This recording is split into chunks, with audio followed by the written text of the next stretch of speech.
Is it fine? Wow. Is there...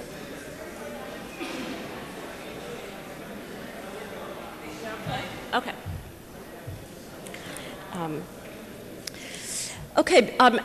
Before I actually introduce our speakers, I probably should introduce myself. Some of you may have forgotten who I am.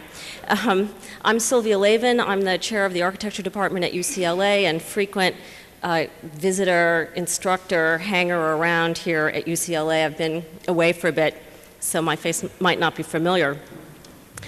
It is my great pleasure to introduce Liquid Incorporated. The very name of this multidisciplinary design firm, co-inhabited, if you will, by Amy Landesberg and Lisa Quatrale, should be enough to give you a sense of the richness and critical evocativeness of their work. On the one hand, the term incorporated seems to refer to a standard set of business procedures, an architecture firm or corporation like any other. Yet as it liquefies these business practices, the name of this unfirm promises work that assumes the responsibility of theorizing the profound but often unrecognized impact corporate structures have on all architecture, on architecture as a discipline. What is at stake in this not-so-innocent pun turns out to be the conceptual architecture of the corporation, its hierarchies, its rigid geometries, tall towers, corner offices, and glass ceilings, all images of material, social, and psychological solid that I think you will see melt in the face of Lisa and Amy's liquids. Equally interesting is another aspect of the term incorporated, an older, more forgotten, but maybe more ingrained aspect. To incorporate is to become united or combined into an organized body. This is the very task that architecture has traditionally assigned to itself, to take matter and unite it into an organized whole, and specifically into a whole body. Moreover, like the word, which is both a transitive and intransitive verb, architecture embodies not only incorporate objects, but are themselves subject to incorporation. As it collapses the difference between subjects and objects, between buildings and bodies, as those differences collapse, Liquid Incorporated opens a new space where a fluid-filled, organ-filled, messy, ailing, burping, birthing, biting, boasting architecture can be keenly engaged. This engagement is revealed not only by the firm's name and its corporate structure, a two-woman design firm, but also by its corpus or body of work. Significant projects have been published in assemblage, exhibited from Georgia to New York and soon in Iowa, and have received prestigious prizes and awards. Lisa has taught at the Georgia Institute of Technology and at Yale, while Amy is currently teaching at Princeton. Both have done independent work and have contributed projects to the Centennial Olympic Games in Atlanta. Their wide-ranging success identifies them as major contributors to the important rethinking of architecture in relation to the body's illogic and formlessness. Welcome.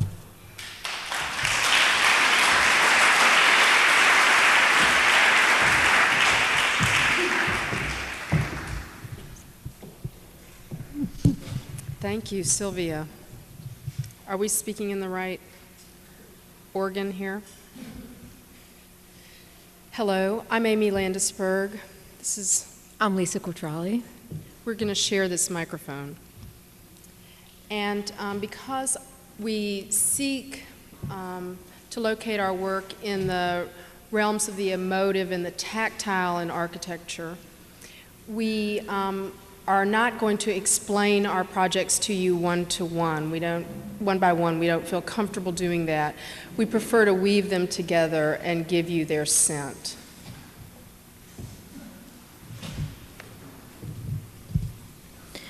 Pictured here from Sea Angel Touch are two doors in plan, the locket door and exterior door. You can lock it and it is a locket. Enter the space of the door before you enter the space. Formed steel, it has a foot brush threshold, molded rubber gaskets, and a ball and socket hinge. The brush door is an interior door. It is a door to a bedroom. It brushes your body as you enter. It changes you. Molded rubber with silicone follicles and boar's hair brush. These doors are architectural cuts and merely image. The locket, a heart. The brush door, wings. A collaboration is a condensation. It causes dreams to form. It causes liquids to form. It moistens and lubricates our thoughts, loosens our lips. This is a plan cut through the mouth of the third angel from the right of the Cornice of Angels of Louis Sullivan's Bayard Building, 65 Bleecker Street, New York, New York. It's an impossible cut. The lavish terracotta is impossible to cut. It seeps beyond. The cut here is simulated by Xeroxing reflected light.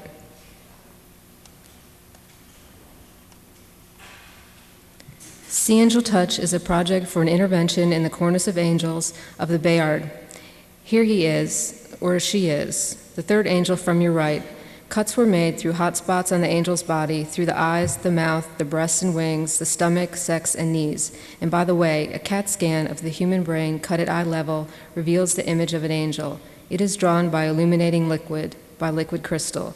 The project will produce an illuminated manuscript. Cut through angel stomach, cut through angel sex.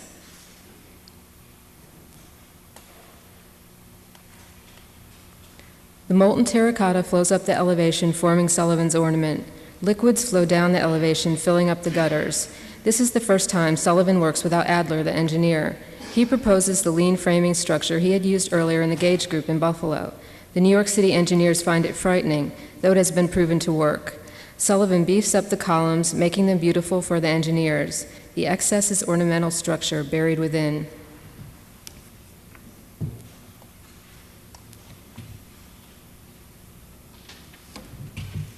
Later, in our project for the Keon Gallery in Atlanta, we allow plexiglass, a formed liquid, to fail.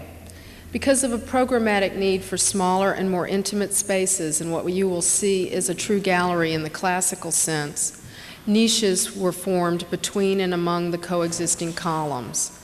With a strapping device embracing the column to hold them in place, plexiglass panels form the niches. Each horizontal panel is allowed to fail across its own span and flow into a curve.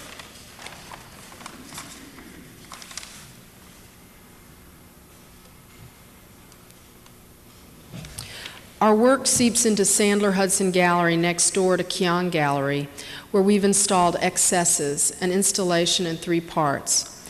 The parts are the squeezed column Modesty screen, the seagrass wall, and the backroom brush door. Here is seagrass wall, which also bows, which forms itself by failing as well. It's made of seagrass mats suspended with shoelaces from woven aluminum strips held together with nuts with wings. Don't wipe your feet. All you see is grass. Fills your eyes with grass. Jiggles, rough, smells smooth, swells in front, pregnant profile, opaque in the modesty zone, impure technology, grass shingles, a few thin members fill a sensuous space, has a tight grip, grasps at straws.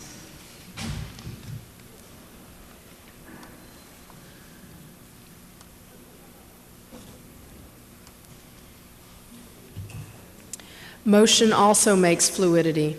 This is the plan, open and closed, of the flexible niche Modesty screen, a dressing screen. It moves. The space it defines comes unhinged.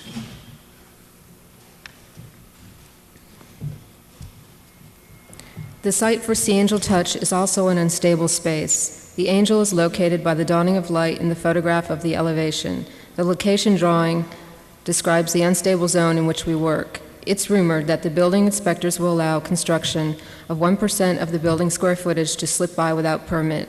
We assign the percent, providing the plan line equal nearness to the angel, but she has a span, so the plane makes a range, not an edge. The plan is designed for instability, and we build in its movement. The undulating wall is made as a light airplane framing structure attached to columns that allow play. The collar is bigger than the column. The section exposes its need to weep. It is sheathed outside in iridescent plastic shingles, inside with leather chamois to ripple with vibration.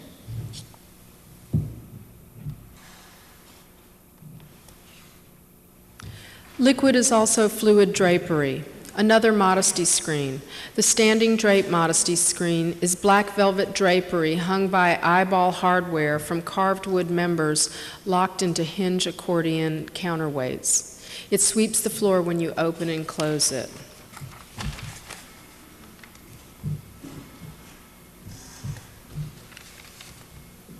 My Eye Myopia.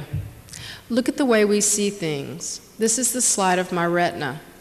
The dense white part is my optic nerve, and there's a blotch there. That's why they took the picture. There's degeneration in my lattices. It hurt when they took the picture. All the world was blue as blue can be. All I could see was my eyes. Myopia is another form of blindness. It's a looking too close at. It's biased, can't be objective. It's attached, not detached. Involved, emotional, intimate. It can't see the big picture, only the details. It's anti-partie, with partie's presupposition of all thought.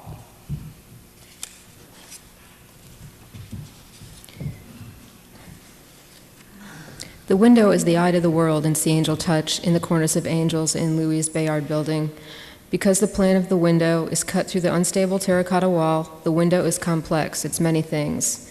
Within a metal frame attached to an acrylic cast block is found a system of operating frame windows. In front of a casement sash, there is a double-hung sash. In front of the double-hung sash, there is a set screen. This system can be closed by a metal shutter, shown here in the open position. It is stored outside. Adjacent, there is a brass and glass box window that is draped by a curtain, which when unfurled becomes a partition.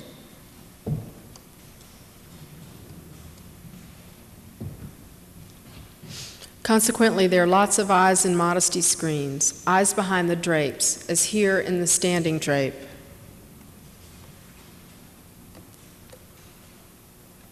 In excesses, the walls have eyes, they can see. The doors can too. The feathers look you up and down.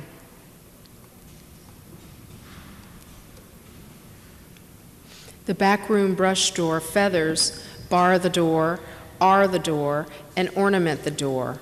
Ash plywood member, stained and varnished, edged with weather stripping and aluminum stripping, from which stainless steel screws protrude into clear plastic tubing, into which are pushed the feathers. It's unstable, but it rolls with the punches. It's on a caster and rolls when someone rubs up against it, entering the back room. The poles fill up the room, but merely hold up the door, the ashwood member. Expansion joint window wedge column. The space in See Angel Touch is unstable, so we anticipate weaknesses. Doors, windows, and columns substitute for one another for expansion joints. The window door is molded rubber with a neoprene sheet and a stainless clip. The expansion joint window column is cast neoprene with coal aggregate.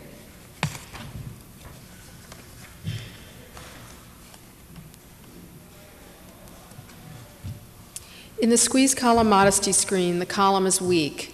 It depends upon the wall and the floor to stand up. It holds up nothing but mylar. It's just too tall, so it's held up as a tight squeeze. The poles in the backroom brush door are also tight squeeze. Here the squeeze forces the niche to invert, to change from the structure of representation to the representation of structure. The poles pierce the niches and bloom. They change from steel to wood. This is the ornamental detail, the casing where the telescoping poles of the squeeze column modesty screen are pierced by the rods that establish their length. The moment is made by merely bunion pads.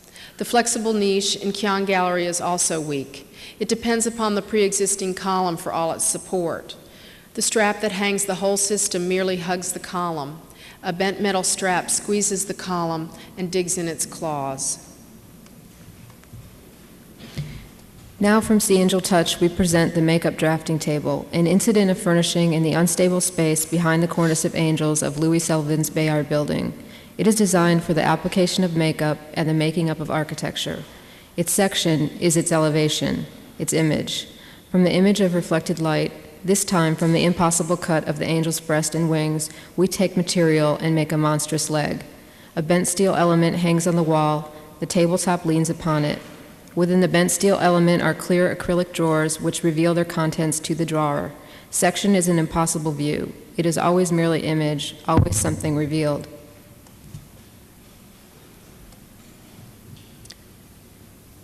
We import the makeup drafting table from Sea Angel Touch, from a boudoir to a woman's office, Marilyn Keong's office in Keong Gallery. Behind a 23-foot storefront is a 6-foot deep space for conducting business and bodily functions. All of its surfaces are lined with marble. Glass and metal and marble shelves project from all surfaces. An ankle-deep pile floats in the middle of the room, and it's furnished with the standing drape Modesty screen. In the lawn section, you see the toilet. It's combined with the sink where brown water is stored to flush it. Finally, we reveal the client for Sea Angel Touch. You know who she is. Is she a painting of a pornographic photograph? Her modesty is tongue-in-cheek. The mylar span of the squeeze column Modesty screen starts at 14 inches and goes to 46 inches. It covers the Modesty zone. Olympia is the inhabitant of promiscuous space, promiscuous art, promiscuous sex. The architecture of Modesty screens is promiscuous. Sea Angel Touch is erotic and unstable. Excesses are excessive material. Marilyn Keong didn't get the lease for our gallery. That project, too, is illegitimate.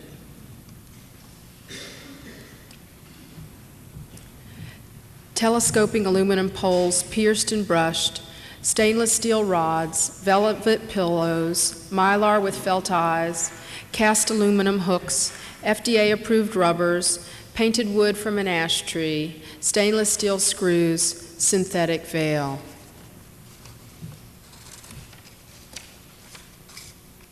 She inhales and tosses aside her gown. Stand on either side and look over the fence. Hang the clothes on the line, air your dirty laundry. The grass is always greener. Dress only with the shades drawn. Weak walls make weak neighbors. I have a weakness for you. Pinked males, blushing brides, blushing modesty.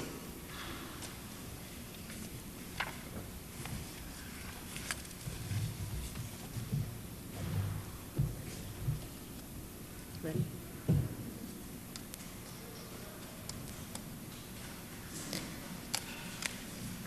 The Olympic Dream Houses, another Modesty screen project where clients, sponsors, organizations, builders, and designers' roles become confused.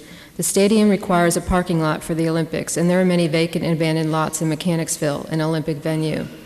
Pryor Street now needs a Modesty screen to screen the parking lot and present a respectable face to the important Olympic traffic.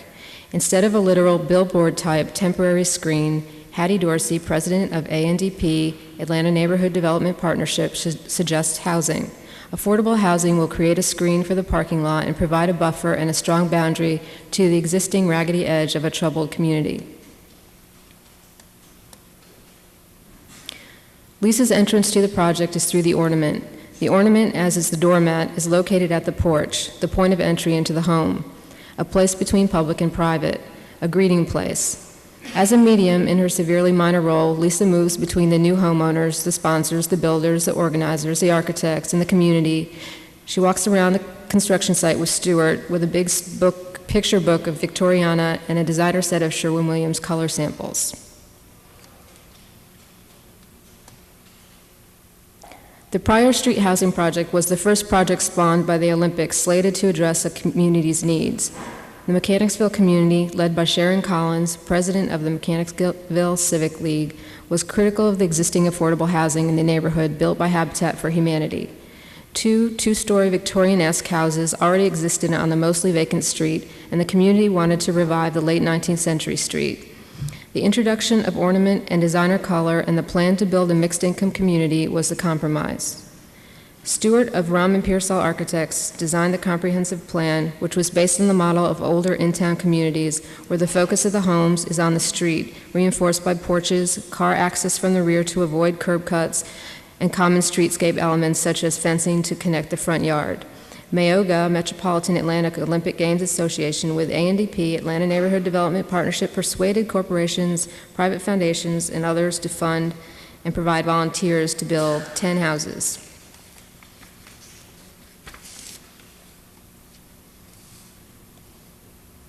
For example, there's Linda's house, 546 Pryor Street, Mechanicsville. ACOG, Atlanta Committee for Olympic Games, Habitat for Humanity. Her home was the first new residence built on the street in 40 years. Linda wanted a bright, unique house. Bonfire, awning red, treasure key, Greek aisle, curved figural porch rail. Sandra's house, 568 Pryor Street. ACOG, Habitat for Humanity, Pondscape, Overseas, Carpenter's Lace, Mown Lawn, Organic Leaf-inspired porch rail. Kim's house, 580 Pryor Street, Georgia Power Foundation, Fleet Finance, Iron Workers Union Local number 387, Medieval Mauve, Heather, Mustard Field, Golden Needle, Scrolled Column. The Greenhouse, 564 Pryor Street, so named because it was without an owner. Lisa and Stewart decided that they would act as their own clients. Though the conservative architect refused ornament, they were successful in convincing him of the acidic green with ochre drip caps. Later they were told that he was colorblind. Here is what the houses screen: the new Olympic Stadium, fulfilling the city's Olympic dream. Lisa's minor role ends here, but more houses were built, and the project and the stories continue.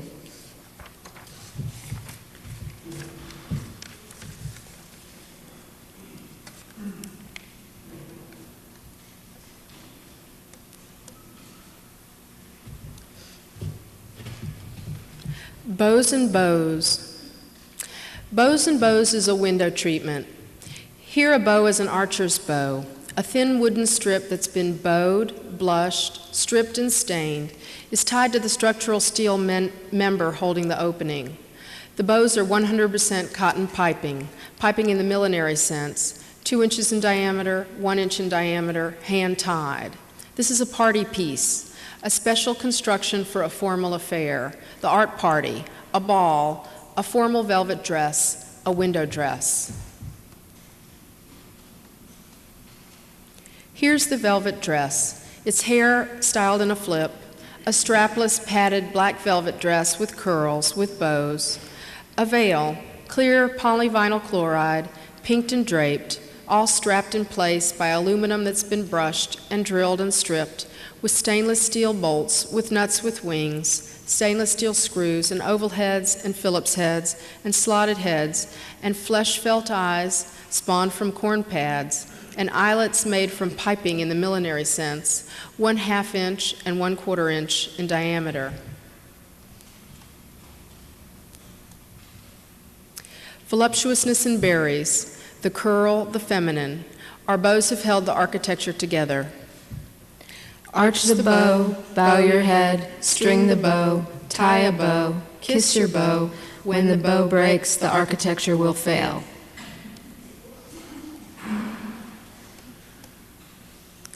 A weapon, an instrument, a gesture, a failure, a veil, an architecture, a decoration, a window treatment, a hanger, a drape, a frequent companion, a dandy, a flop, a fop, a kindred kind.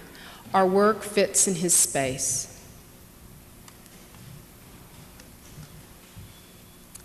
Tying the knot is the act of affection, an excess beyond the knot needed for structural stability. The bow is critically feminine. We tie big bows in our daughter's hair. We tie bows in the hair of the Joe Price studio. Goff's was a scandalous practice. His residences were unabashedly sensuous, and it was his discretion, we believe, to willingly sacrifice to Eros their integrity as modern architectural legitimacy. Nor, by the way, did he well enough perform Alberti's theoretical discretion, Book 5, Section 2, and avoid having windows and doors that open out, where thieves or neighbors or cruel right-wing architectural authorities might be watching and finding out what's being said inside.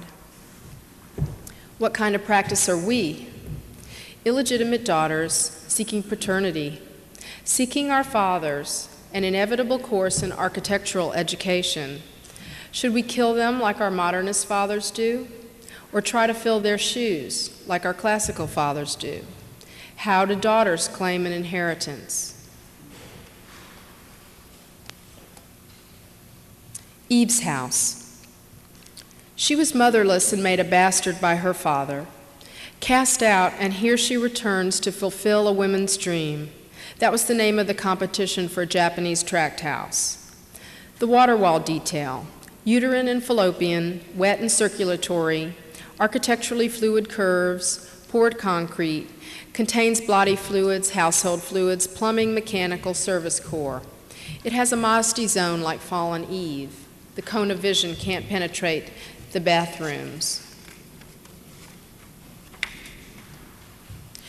The Minka thatch roof. We allow its leftover space to form a truss that will create the walls, floor, and ceiling of Eve's house. These trusses form the eaves overhanging excessively to make a garden, a communal place outside. The ridge is a gutter, a crotch where water collects to flow down the water wall, spilling onto a stone to make it smooth. Traditionally, the Minka house was taxed in proportion to the size of its eaves. Eve's house has eaves that will go untaxed.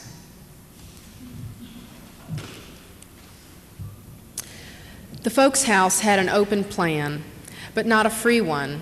It had a strong hierarchy in levels and materials: dirt for the servants, wood for the women and children, tatami for the men. Eve's house has an open plan and a free one. Eve's kitchen is open to the entire plan, including the balcony above. The floor materials create a texture, not a hierarchy. Tatami is here, wood is here, concrete and packed earth and stone come into the house. He liked Japan too.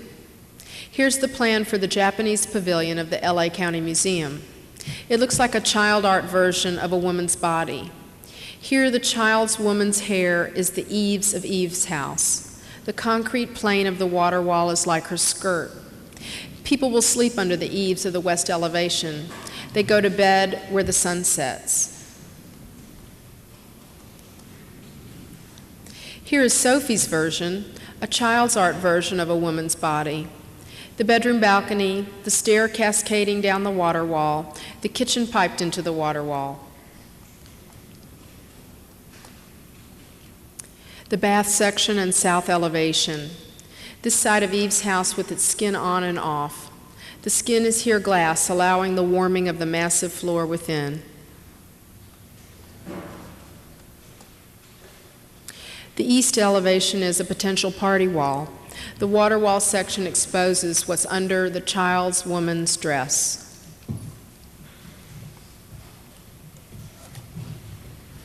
Another water wall, taking literally. In the conversation pit where people gossip, where theories and practices get confused, where tongues and behaviors get slippery and speech flows, it's a house for one. If she hasn't gotten a husband by now, there's just no hope. They would lead you to believe that she's a failure. It's Irma's house, Goff's Triero house, down the road in rural Kentucky where we have another house to design. We loan the squeeze column modesty screen in anticipation of the imminent failure of these eaves. We look for an inconspicuous entry where we can approach the architecture. We find one in the Babinger house where the foundation reinforcement is weak, incomplete. It's bound to leak there. We're building into a hillside and find a link in the soil. We recycle this leak. This weeping fountain springs from the leak in the Babinger house. A retaining wall has a window and yields to the seepage. Silt flows through the foundation into a step section where it can cascade and leave its nutrients for the new garden. It's a retirement home for John and Peggy Adams, not Adam's apple, Adam's eyeball. Here's the site plan with leopard skin topography. It's a bumpy and textured terrain. The eyeball cuts into the hillside. It's a house. Flap Gap Primitive Baptist Church with its cemetery is adjacent. The leaf is a tobacco field across the road, and we have expanded the graveyard with 2 new graves, the pansy blossom for the weeping space and the bar for the dusting table. In the plan diagram, the pupil lets in light. The blue tear duct is the weeping fountain. The pink tear duct is the hearth. Sophie asked, "What is this?" I said, "It's an eyeball." I said, "It's a drawing of the Adams's house. It's a plan like a map. Sophie asked, why is it an eyeball? Amy said, because we're trying to make it come alive. I said, it's as if you were a giant and you sliced off the roof and looked down into it. Sophie asked, is this the bedroom? I said, yes. She said, and this is the pupil? Motioning her hand elliptically around the center. I said, yeah, and this is the skylight above it. She said, so it's a blue eye. I said, yeah, a blue eye like yours. She said, yeah, and sometimes it's a gray eye. Sometimes it twinkles, she said, and there are stars in the eye, I said. Sometimes it's a pink eye, she said, or a black eye. Sometimes there are tears in the eye, I said. Mommy, it's coming to life, Sophie said. The plan looks at the tobacco field, 2,000 square feet. The topo makes bands across the eyeball like little red veins.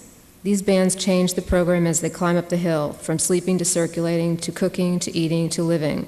The weeping fountain is to the right, the great stone hearth to the left. John and Peggy will wake up with the rising sun, and the long south side is transparent to let the sun warm the stone floor. The north side is more solid to protect them from the winds. The rising stair causes the roof to break and opens an eye to the sky. The section opens to the tobacco field, stepping up and down the hill, field stone, painted and varnished plywood, standard windows recombined. The eye-light skylight detail provides two different views, one for standing on the balcony and one for sitting. During the day, the sunlight filters through the mullions and the awning. At night, incandescent light simulates the day. We're not sure, but this elevation of Goff's Durst house might do nicely for the elevation. What if we merely appropriate it?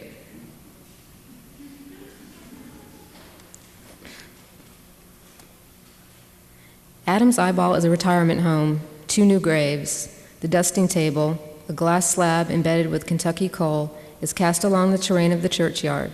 It follows the contours for 400 feet, making a place to scatter beloved ashes. Those who want to have themselves cast to the wind can do so, but their loved ones can linger with them. The coal will slow the winds and gather the dust. The pansy petal grave is the weeping space. It's located in a septic field of Adam's eyeball.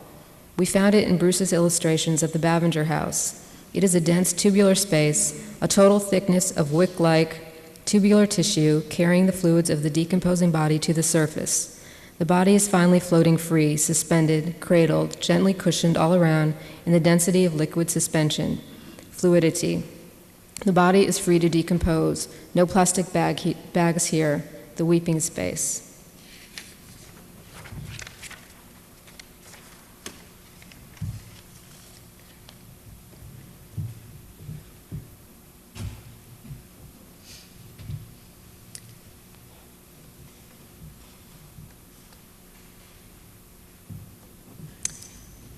The other woman, she's unnamed and holding up the symbol of the city, the phoenix.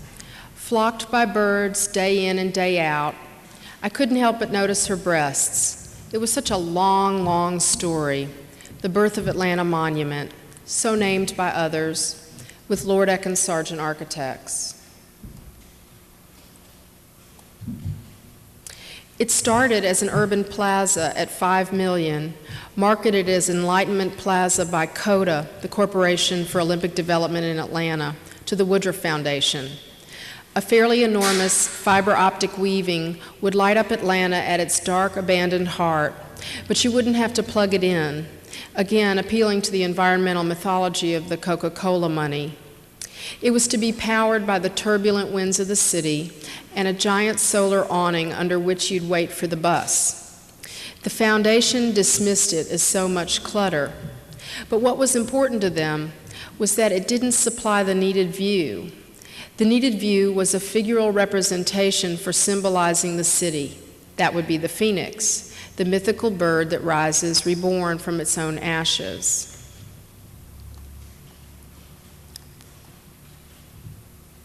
But CODA wouldn't quit. They were still after the heart of the city, and there was a traffic island there, a constructible footprint of 11 square feet. So if a monument is usually a guy on a horse, why not a bird on a pole?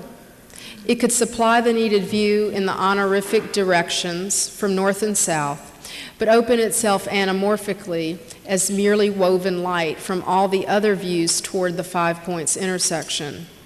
This time, and I admit it was a relief, the transportation people said no.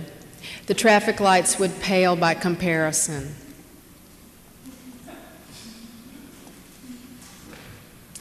So the myth of the city reborn from its ashes went wandering, but not a bit like Nike, who paid $40 million to do whatever she wanted, wherever she wanted.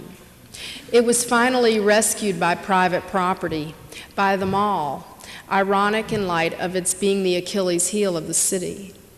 Underground Atlanta, the mall below the viaducts of the old city, wants attractions above ground, so they give Coda a rooftop, 12 feet by 60 feet, atop a drive-it stair. A monumental sight indeed. Hundreds of people below your feet, but you would never know it above ground. We'd have to strip the little building back and stiffen its bones to let the myth alight there. And fiber optics would have to go, but overlapping meshes could moire the iridescence of wings. So the mall would get a feather in its cap, and the city a new pair of wings.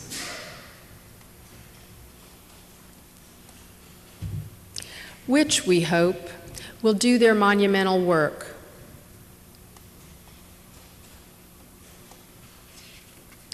And their civic duty,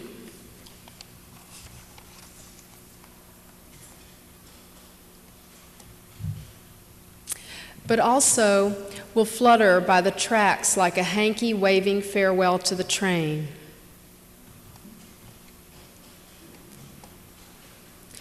And play upon its siding as a rooftop antenna.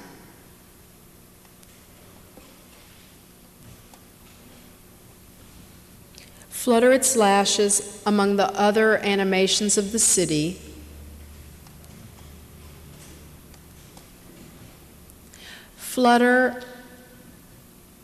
Attend with the greatest respect to the adjacent architectural elevations. Can't forget that. Flutter and hover and fly.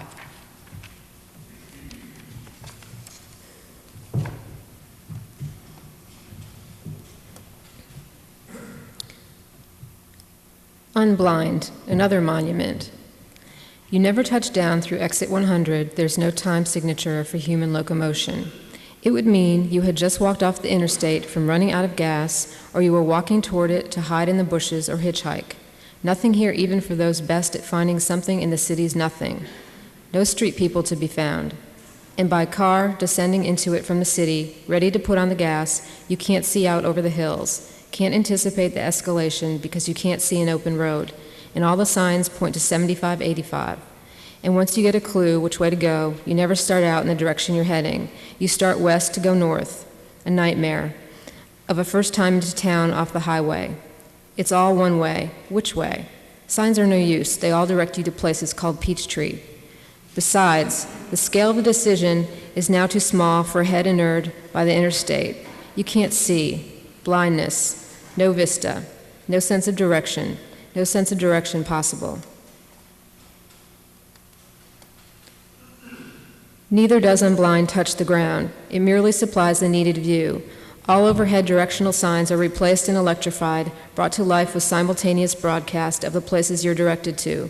Peachtree Linden, Peachtree Pine, West Peachtree North, 75-85, north and south. 7 new Diamond Vision signs are brought into the site, and a new complex visual presence resonates with that travel temporality you've been feeling or are about to feel. Images timed to the changing of the light, real-time, organic time. You'll know then what it looks like when you get there. Maybe the unblind mirror hurts a bit and makes the city care for itself. And intermittently, the city shows and tells. Its flowers blooming, its tall buildings, its PSAs, its traffic trouble, and artists get their turns. Oops. Unblind A publicity-owned array of live video projection screens for information, orientation, public service announcements, video art, and creating the city in its own image. Unblind, as a set of highway tangents in travel time, Unblind builds to this character, considers video time the most sight-sympathetic medium. Unblind, Exit 100, and the Interstate are a massive national network of public space. Unblind makes an explicit link between this public and the TV realm, describing a dual public realm.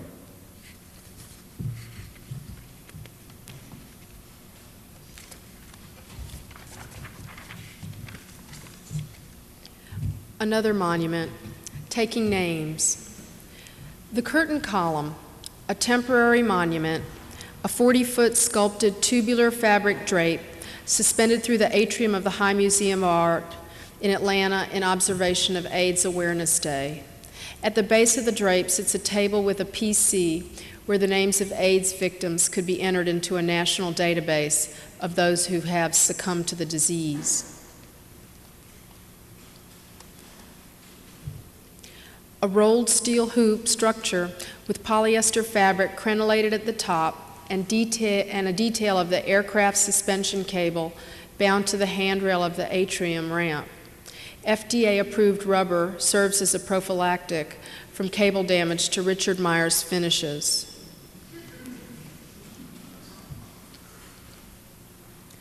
The crenellated hem and a table user entering data. This puddle of fabric has since been made into tablecloths for other atrium special events.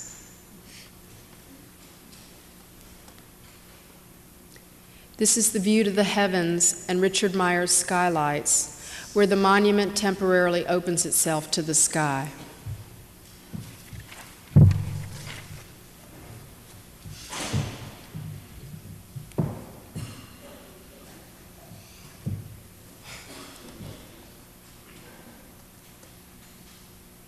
The headroom in Flowering Girlhood.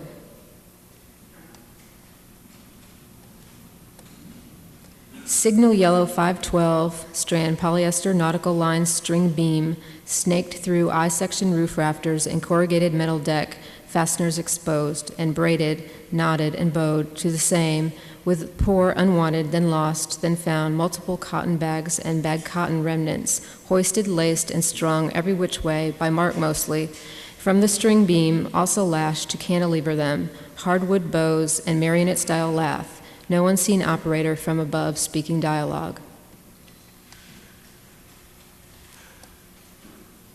To hold the fishing line shining in threes to the centroid of each hoop.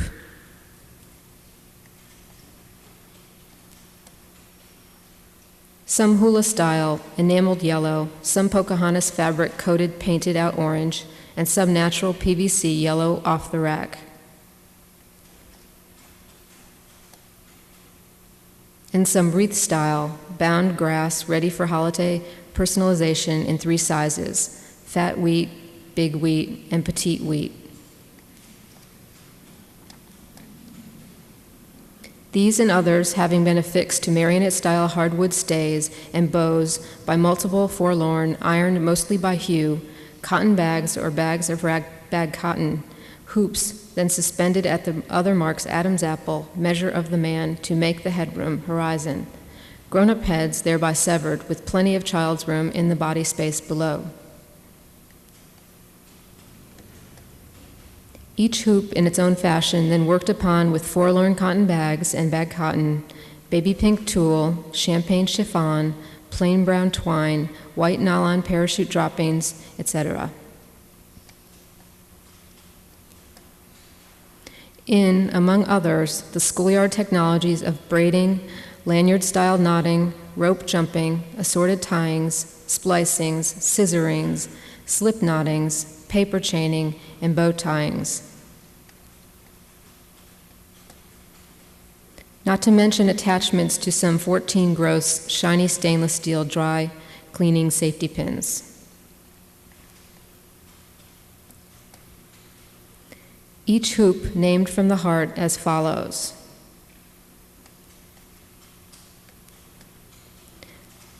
"10 mama dollies, double lobe bee sting, PL's tails, curled bob, baggy weave, paper doll, bags under your eyes.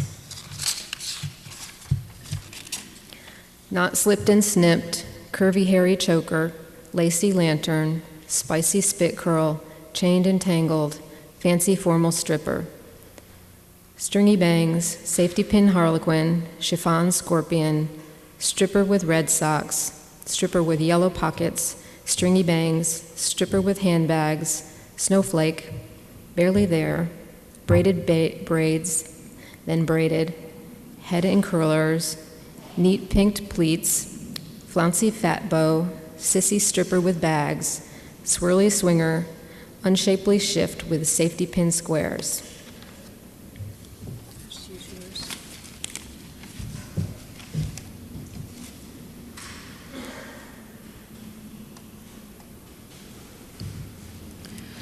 Stunning attractions with the largely lingerie thickening wall, a la 1973 on caca carpet, hexnet tulle columns slipped by black support hose, and ultra clean 3400 bent strap bulbous brightness at Iowa State University.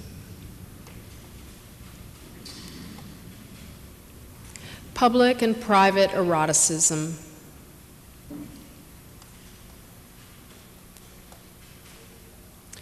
Something about the logic of erotics as opposed to the erotics of systemic logic.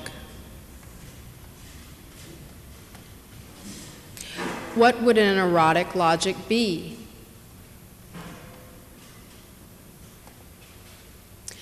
It would entail a going beyond the description of psychoanalytic desire to the use of that desire, to behaving as if erotic in architectural thought.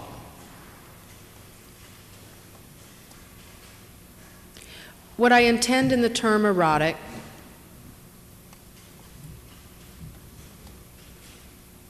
is a texture of consciousness which tolerates, as glaze to the eye,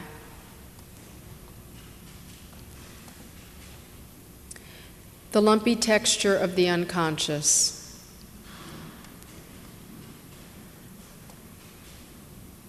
Reason is suspended or ironically revalued as mere method or texture.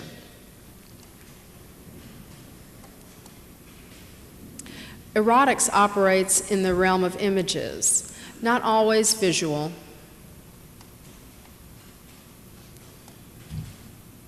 Images loosened from structure by deconstruction, substantiated as an operational surface by psychoanalytic practice. Perhaps erotics is close to surrealism, but regrets the recognizability of surrealism as form.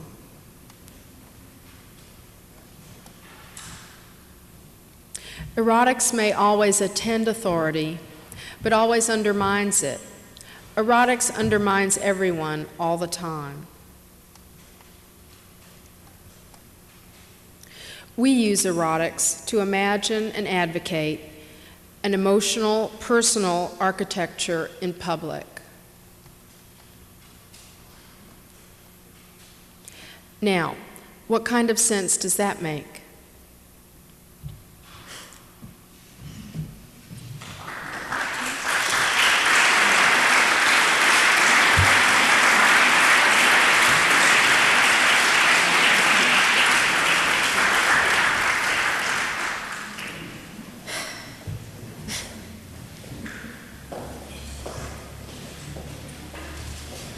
Yeah, if you have any questions, we'd be happy to take them.